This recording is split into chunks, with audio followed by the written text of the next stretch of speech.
اور میں نے ایسا ہی کیا ہے۔ ابن زیاد کہتا ہے تم نے کیا لایا ہے؟ وہ کہتا ہے میں مسلم بن عقیل کی دونوں صاحبزادہ کا سر لایا ہوں۔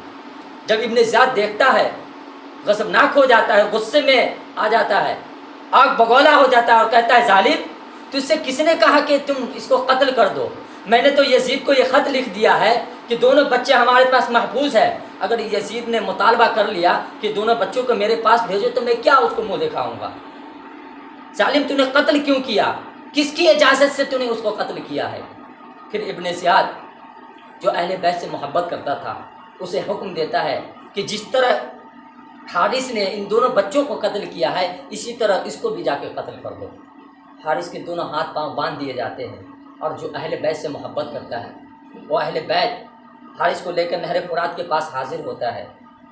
حارث بہت منت و سماجت کرتا ہے، جس طرح کچھ دیر پہلے اس کی بیوی منت و سماجت کر رہی تھی اور عرض کر رہی تھی کہ خدا کے لیے میری جان لے لو لیکن ان دونوں صاحبزادے کو چھوڑ دو، اسی طرح حارث بھی اس اہل بیت سے جو اہل بیت محبت کرنے والا تھا اس کے سامنے منت و سماجت کرنے لگتا ہے اور کہتا ہے اے غلام، میں تجھے 10,000 درہم دیتا ہوں لیکن خدا کے لیے تم مجھے چھوڑ دے۔ وہ غلام کہتا ہے اگر تیرے پاس پوری دنیا کی حکومت ہو اور تو یہ مجھ سے کہے کہ پوری دنیا کی حکومت بھی لے لے پھر بھی میں تجھے نہ چھوڑوں گا، جتنا مجھے مزہ آئے گا تجھے قتل کرنے میں مجھے درہم و دینار لینے میں اتنا مزہ نہیں آئے گا۔ پھر وہ شخص حارث کا قتل کر دیتا ہے، اور یہ جو دونوں صاحبزادے کی لاش، دونوں صاحبزادے کے سر مبارک تھے، سر مبارک کو لے کر نہر فرات میں داخل کر دیتا ہے۔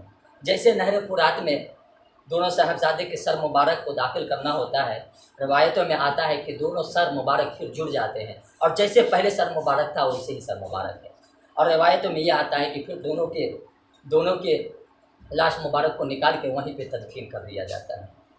تو پتہ چلا کہ حارث مال و دولت کی لالچ میں اہل بیت سے بغض رکھا اور مال و دولت کی لالچ میں وہ اسی دنیا سے چلا گیا، لیکن اہل بیت سے محبت ہمارا اور آپ کا یہ عقیدہ ہے کہ جو شخص اہل بیت سے محبت کرے گا وہ یہاں بھی کامیاب رہے گا اور وہاں بھی کامیاب رہے گا۔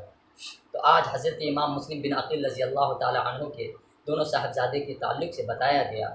اللہ تبارک و تعالی ہمیں اور آپ کو کہنے اور سننے سے زیادہ عمل کرنے کی توفیق عطا فرمائے، اور اللہ تبارک و تعالی ہمیں اور آپ کو صحیح سچی عقیدت و محبت اہل بیت کی ہمارے اور آپ کے دل میں پیدا فرمائے۔ استغفر اللہ ربی من کل ذنب واتوب الیہ۔ السلام علیکم ورحمۃ اللہ وبرکاتہ۔